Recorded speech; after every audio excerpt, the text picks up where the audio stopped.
Malioboro lebih dari sekadar jalan biasa, ini jantungnya, jiwanya Yogyakarta. Ramai terus, siang malam banyak yang terjadi. Turis-turis pada datang buat ngerasain sendiri keunikannya. Pedagang kaki lima pada nawarin dagangannya. Suasana meriah sama suara gamelan dan orang-orang yang lagi ketawa-ketawa. Tapi pernah nggak kepikiran dari mana ya nama Malioboro yang terkenal ini? Banyak teorinya, ada yang masuk akal, ada juga yang nggak. Ada yang bilang namanya dari rokok Marlboro. Ada juga yang bilang ada hubungannya sama Duke of Marlborough dari Inggris. Tapi kalau kita telusuri sejarahnya, asal-usulnya ternyata lebih menarik lagi, lebih dekat sama budaya kita. Malioboro dari nama rokok Marlboro. Awalnya mungkin kedengarannya lucu ya. Tapi ini contoh gimana mudahnya informasi yang salah bisa menyebar. Merek Marlboro itu terkenal belakangan, jadi nggak mungkin bisa ngasih pengaruh ke penamaan Malioboro di zaman penjajahan dulu. Mitos ini kemungkinan munculnya baru-baru ini aja. Mungkin karena merek rokok itu udah mendunia, jadi orang-orang mengaitkannya. Pengaruh budaya pop Amerika, terutama setelah Perang Dunia Kedua, mungkin juga punya andil.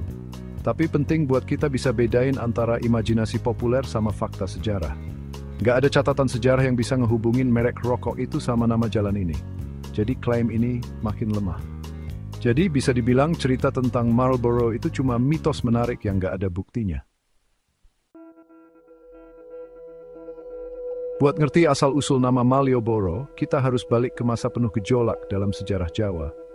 Desember 1811, waktu Perang Napoleon, Inggris ngeluncurin ekspedisi ke Jawa. Tujuannya buat ngehadang ancaman Perancis dan ngamanin kepentingannya di wilayah ini. Pimpinannya Letnan Gubernur Jenderal Thomas Stamford Raffles, orang yang terkenal ambisius dan tertarik banget sama budaya Jawa. Kedatangan Raffles di Yogyakarta, pusat kebudayaan Jawa, penuh ketegangan. Sultan Hamengkubuwono II, raja yang lagi berkuasa waktu itu, waspada sama kehadiran Inggris. Negosiasi di antara kedua pimpin ini berjalan tegang, hampir-hampir pecah perang. Keadaan makin runyam karena salah paham dan kurang percaya di kedua belah pihak. Inggris karena takut dijebak, ngeluncurin serangan mendadak ke keraton Sultan. Akhirnya terjadilah Geger Sepehi, pertempuran berdarah yang ngeguncang Kesultanan Yogyakarta. Sejarawan Peter Carey punya penjelasan yang lebih masuk akal tentang nama Malioboro.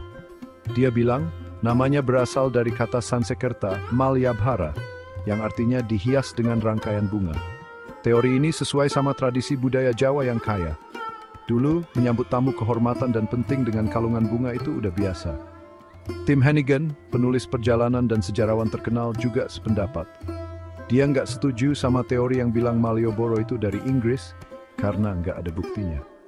Hannigan justru nekenin pentingnya makna Malyabhara dalam konteks budaya Jawa. Ini nunjukin kebiasaan masyarakat menghiasi arak-arakan dan tempat penting dengan bunga sebagai tanda penghormatan dan perayaan. Ada juga teori yang bilang namanya mungkin dari bahasa Jawa Malio, berumbara, perjalanan, atau mengembara. Teori ini nunjukin peran Malioboro di masa lalu sebagai persimpangan jalan dan tempat pertukaran budaya. Tapi, teori Malyabhara dengan konteks budaya dan sejarahnya yang kuat, punya kemungkinan lebih besar sebelum ujaran yang ikonik ini.